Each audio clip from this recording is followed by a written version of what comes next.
Okay, good morning, everyone. Good Erev Shabbos. We're going to try something a little bit different this morning. Uh, there was a lot of learning going on in Shul on Shavuos. And one day in the base Medrash, I found a sheet that was apparently used during one of the sessions for middle school students, although I don't know if they appreciate it completely. But I want to do that exercise with you. It's like a symposium about basically how do we guarantee or how do we plan for the future of the Jewish people in the aftermath of the Holocaust? Uh, what I'm about to tell you is not original. I didn't make it up, but whoever did should get a lot of credit. It's brilliant. And he imagines a meeting that took place uh, right after the war between the Lubavitcher Rebbe, Rav Kook, Rav Soloveitchik, and the Chazon Ish. Four great leaders of the Jewish people, each in a very different way. The Lubavitcher Rebbe, at that time, by the way, had not yet been crowned as the Rebbe, but history doesn't have to be that accurate. But Lubavitcher Rebbe was a visionary who pretty much transformed the Chabad movement, which was not a major Hasidic movement at that time, into a global force. He was a great Talmud Chacham. He combined Torah knowledge with a desire with a mission actually, to inspire all Jews, regardless of their background, to connect to their heritage. And he wanted to do this through outreach. And that was his goal. Rav Kook was a groundbreaking rabbi, and he was the first Ashkenazic chief rabbi of the pre-state Israel. Rav Kook was a great scholar, but he also was a person who had a modern idea, which was Zionism. Most traditional Rabbanim were not really big Zionists. Rav Kook was a very big Zionist, and he saw the return to Israel as part of a spiritual awakening, if you will, part of the redemption process. And his writings reflect unity and hope and finding holiness in getting people to embrace both their religious and national identities in a very positive way. That was Rav Kook. Rav Soloveitchik was very unique. Rav Soloveitchik was not only the descendant of many generations of world-famous rabbis, starting in the tradition of the Vilna Gaon, and the students of the Vilna Gaon, of course, each of them contributed tremendously to halachic literature. But Rav Soloveitchik, aside from being a brilliant scholar, also espoused the importance of Western values. And he had a PhD in philosophy. He wrote a thesis on Hermann Cohen, rather. Hermann Cohen was a neo-Kantian philosopher. And as the father of modern Orthodoxy, he ordained pretty much the majority of Orthodox rabbis serving in America. And he taught them intellectual rigor, but also spiritual commitment. And his philosophy was unique. There are very few, if any, equals to his towering personality. The Chazon Ish, also a great Torah scholar, who focused exclusively on learning Torah. That was his goal. And he established a framework from what you might call the Haredi community in Israel, mostly centered around Bnei Brak, and his influence is still felt. Now, picture the scene, if you will. Again, it's fictitious. It never actually happened. The year is 1947. The world is still shattered after the Holocaust. A third of the Jewish people were killed. Shuls were burned, yeshivot destroyed, great gedolim lost, communities dispersed all over the world. Survivors, many were crushed. There are many different, the whole survivor guilt is a whole other topic all by itself. How did it happen? Where was God? A lot of questions. Out of all this darkness, four towering figures emerged. And they're sitting at a table. They're having a meeting. I don't know where. Again, it's fictional. Rav Kook, Rav Soloveitchik, the Lubavitcher Rebbe, and the Chazon Ish. And one question is being debated. How do we rebuild Klal Yisrael? So the Lubavitcher Rebbe begins a discussion. And he says, 6 million people are lost. Entire communities are wiped away. We don't know what's happening to the rest. We're no longer in the ghetto. We're walking around in the streets of America, France, Johannesburg, Toronto. And the culture of the countries in which they live is very, very powerful. Religious standards are hard to keep. The risk of assimilation is immense. What do we do? His response was, we send out shluchim, emissaries, the brightest, the most passionate, the ones who burn with fire. At the age of 20 or 22, before they settle down, before the world tells them no, and we send them all over, Boulder, Colorado, Eugene, Oregon, wherever Jews live. We don't wait. We strike while the heart of the shluchim is still burning. That was his philosophy, and it's still going on today. It's hard to find a place in the world where you don't have Chabad outpost. And they're sent there for life. They go there, and they're there. Once they're there, they don't come back. They build that community, and they stay there, and they nurture it. That was Lubavitch Rebbe's philosophy. The Chazon Ish objects. Why send them out when they're so young? Why not wait until they're really ready? Send them out with Torah rifles, not water pistols. That was his expression. Let them sit and learn 10 more years in the yeshiva. Let them know Shas and Halacha, not just Hasidic Vertlach. You can see where he's coming from. The Rebbe answers, because by the age of 32, they'll be married, they'll have 4 kids, and they won't go. The fire of youth is real and quite rare. Rav Kook interposes. Again, this is a fictional dialogue. Rav Kook cuts in and he says, where are they coming from? From Brooklyn? Not good enough. Ki mitzion teitzei Torah. They must go from Yerushalayim. So again, the Rebbe answers, if they see Yerushalayim as home, they want to return. I want them to live 50 years in the trenches, in Kansas City, in Korea. They can't look back. Their home must be where the people are. And that was his philosophy. And that is still the operational philosophy of the Shluchim. A narrator interrupts and says, would you send passionate but less trained leaders or wait for perfect preparation? That essentially was a debate between the Chazon Ish and the Lubavitcher Rebbe. Rav Kook re-enters the dialogue. He says, we've waited 2,000 years for this moment. We can return, we can defend ourselves, and we can build our own land. That was his goal. That was his answer to the survival of the Jewish people in Israel. Had there been an Israeli army one day earlier, how many trains to Auschwitz would have been stopped?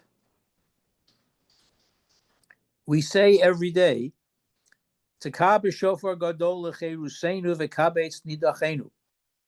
This is it. This is the Geula. Don't tell me to wait. Don't tell me to send my kids someplace else. Now is the time. Aliyah, return to Israel and grow from there. Again, the Rebbe interjects. Beautiful vision. But how many are coming? In 1947, 600,000 Jews lived in Palestine. There are more living in the Bronx. People are chasing the American dream, not Aliyah. Are they going to give up their safety and prosperity to go live in a farm in the desert? Again, this is a fictional discussion. Now, we can argue both sides of the issue. I hope you'll join in a minute. Rav Kook says we send shlichim from Eretz Yisrael, not from Brooklyn. We'll bring back the dream slowly, steadily. And then the Chazon Ish asks the key question that is embroiling Israel right now. And will your Talmidim go into the army? And Rav Kook says, of course, it's a mitzvah. If we ask secular Jews to risk their lives, we must do the same. And then the Chazon Ish answers, but what about Shabbat? What about their neshama? The number of boys who leave Yiddishkeit after the army breaks your heart. And this debate, by the way, is still ongoing and dividing Israel today. Rav Soloveitchik interjects, and he addresses his comments to the Chazon Ish and to Rav Kook, actually. How long will you keep them in yeshiva and the army? Will they have time left to build careers? How do they become a light unto the nations in tech, in science, in medicine, if all their years are gone? And we know today, by the way, you can see yarmulkes in every field, in law, in science, in medicine, in research, in business. It's a wonderful thing. It's a big Kiddush Hashem. The Chazon Ish rises. He's a little man. He says, we lost our Torah world, giants, generations. Europe burned, and with it the world of Torah. We must rebuild it brick by brick, daf by daf. Let the best minds learn, deep learning, without the army, without distractions. Let's create Mir, Slobodka, and Lakewood in Israel, yeshiva after yeshiva. We'll name them after the ones we lost, and we'll light up the world again through Torah. And the Rebbe says, but what about the 99%? The Jews in Chicago and Johannesburg, do they not deserve Torah too? Chazon Ish says, we light the fire here, and the glow will spread. Let Torah burn bright. The world will come to its light. Soloveitchik answers, or it may never leave the walls of Bnei Brak. Who will speak the language of the world? Who will answer their questions? In Boston, in Paris, in LA, Jews are working, raising families, trying to stay connected. They won't become kolelniks.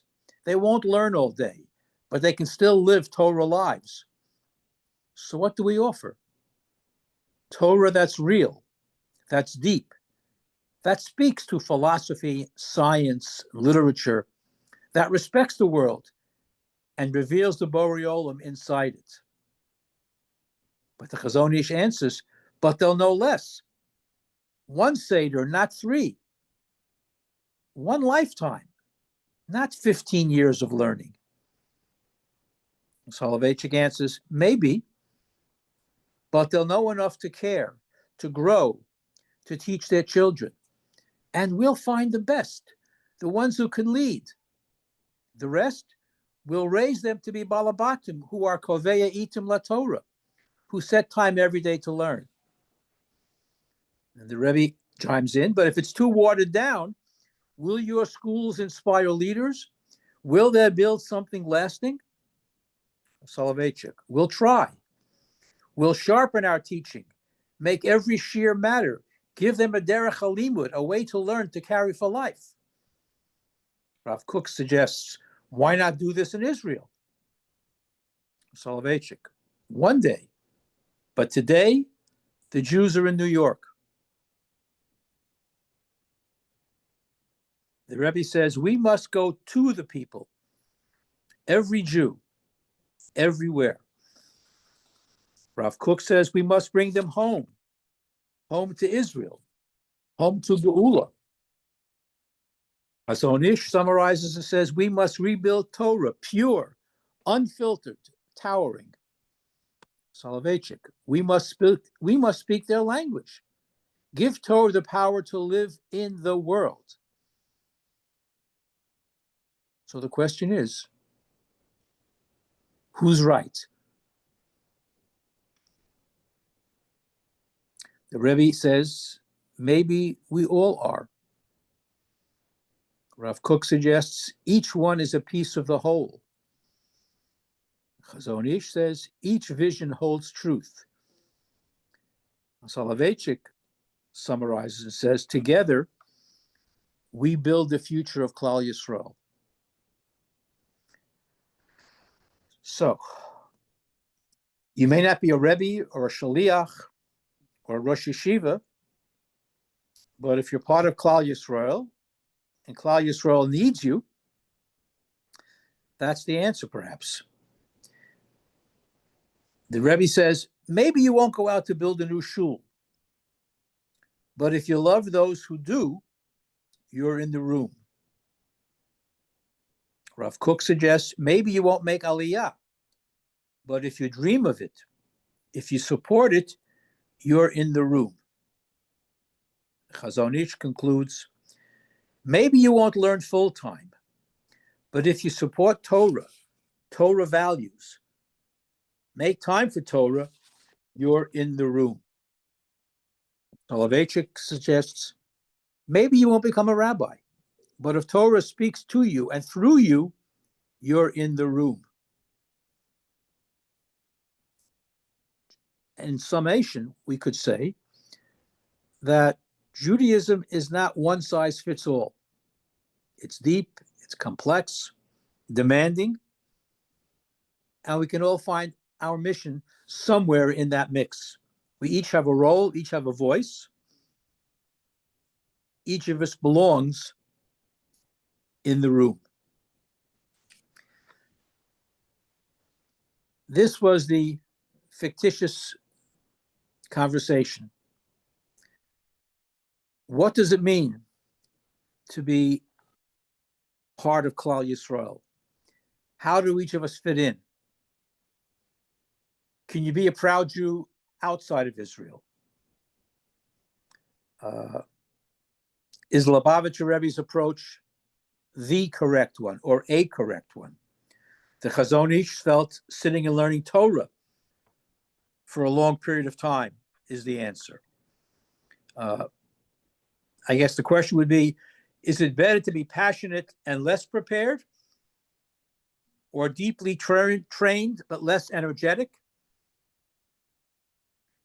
Is Israel the only answer? Is speaking the language of the people the key to relevancy?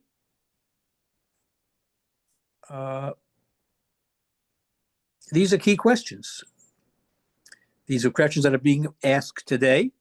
The debate is still ongoing.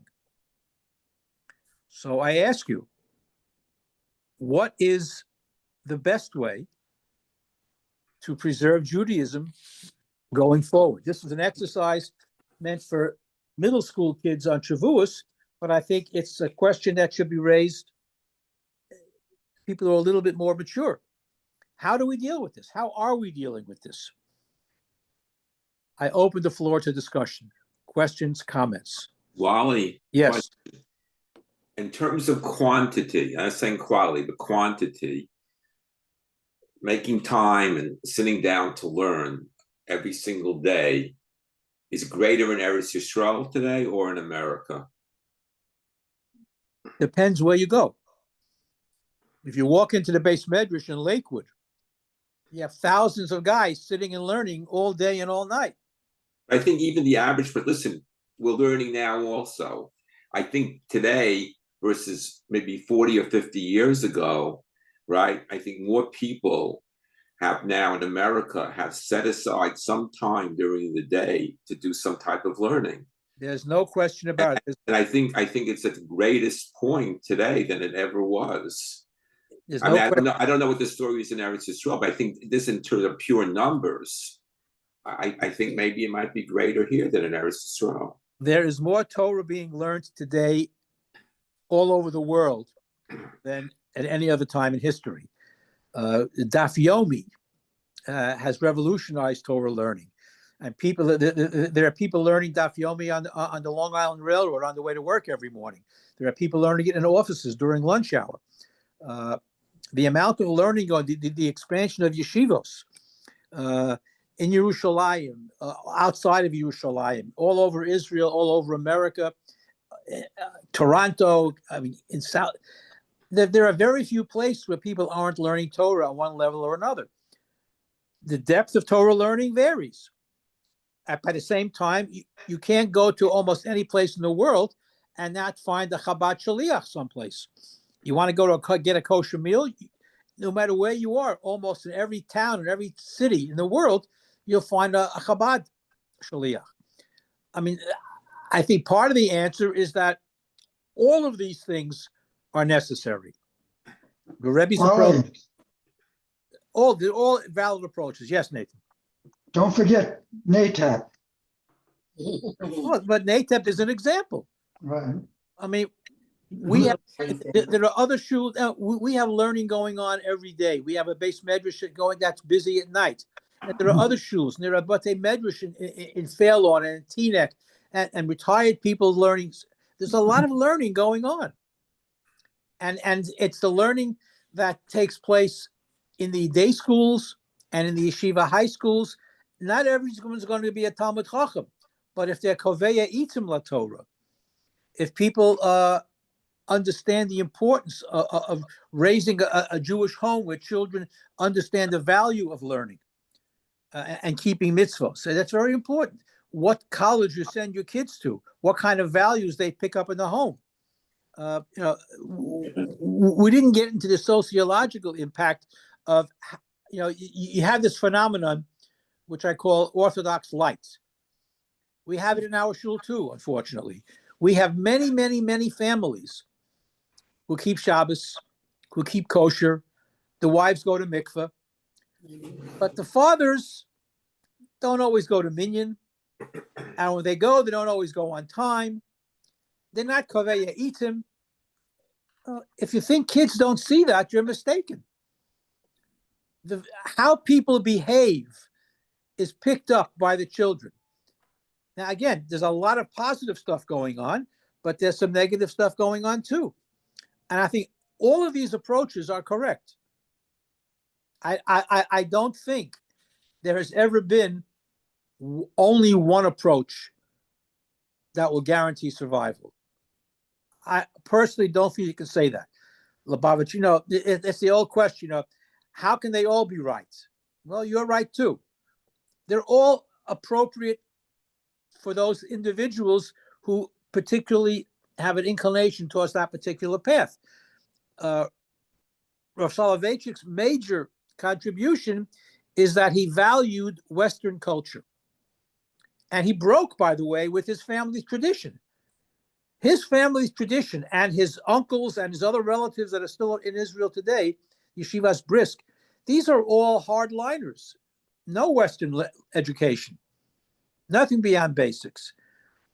Rav Soloveitchik broke the mold by getting a PhD at University of Berlin, where, by the way, he met the Lubavitcher Rebbe. They were friendly in Berlin at that time. A lot of great rabbis in Berlin at that time. It's a fascinating exercise. It's a fascinating exercise. Who's in the room? Which approach is correct? The Lubavitcher Rebbe has certainly with his shluchim all over the world, and they know who to send. Let me tell you, these guys are trained, and they're passionate, and they make a difference. And they build communities. And I've seen firsthand, well, little shuls start in storefronts, and by the time 10 years go by, they have an empire. They have big shuls, and they have a whole schools. It's grown. The fellow in Deal, they're all talented. He started out with a storefront. I davened there once in a storefront. Now he owns an entire square block. Their first floor is stores, merchandise stores. The second floor is this beautiful, beautiful shul, and above it are apartments to rent. Square block that he owns. And this can be repeated in many, many places all over the world. They are very talented. They are very driven. Look in Fairlawn. From a little cinder block building, he has this whole empire now with schools and shuls and sitting and learning. Again, if you go into the Mir in Yerushalayim, if you go to the Beis Medrash in Lakewood, if you go to YU, you got people learning day and night, and deep learning. It isn't just surface stuff. And is that the only? No, the ones who sit and learn until they're 30 years old, they have a place. Is that the only answer? Probably not. Because who are they impacting by their own learning until they have a family already? Sending out the young, passionate shluchim is also an approach. So the question is, which is the correct approach to save Judaism? They're all correct. And each asher yosher be'einav yaseh, each person has to find their path. Each person has to find what's appropriate for them. But the bottom line is, everybody contributes. And this fictional meeting in this room of four great giants in the 20th century never took place. Yeah. But by the same token, it's actually taking place every day. These four approaches are going on all over the world every day, every night. The fact that we have NATEP every morning after davening, the fact that the Beis Medrash is open at night, the fact that the rabbis are giving shiurim in the afternoon and in the evening, and this is multiplied by every shul in Fairlawn and every shul in Bergen County and all throughout the country and throughout the world. Torah, ultimately, whichever way you slice it, is what's going to keep the Jewish people going. And hopefully we will merit the Geula Shalema, and all of us can go to Israel where we continue our learning. Amen. I think whoever did this, it was brilliant. I can't take credit for it. It was a wonderful, fictitious meeting. Whoever did it, Yasher Koach and Kol HaKavod, but it gives us food for thought. And I think it's something that we are part of it. And it's something that we should appreciate, that this is what keeps us going for the next generation. The fact that children will see parents making time to study Torah, to go to Minyan. I think that's the bottom line, because it isn't just what we do, it's what we encourage the next generation to keep on doing. And I think modeling is the key. Okay. Shkaya, have a good Shabbos. Have a safe, have a peaceful learning. Shabbos. peaceful, and safe Shabbos. Thank you. Great presentation. I think it Put was it on terrific. Facebook. I Came just up with. shared it. It's unreal. Thank you.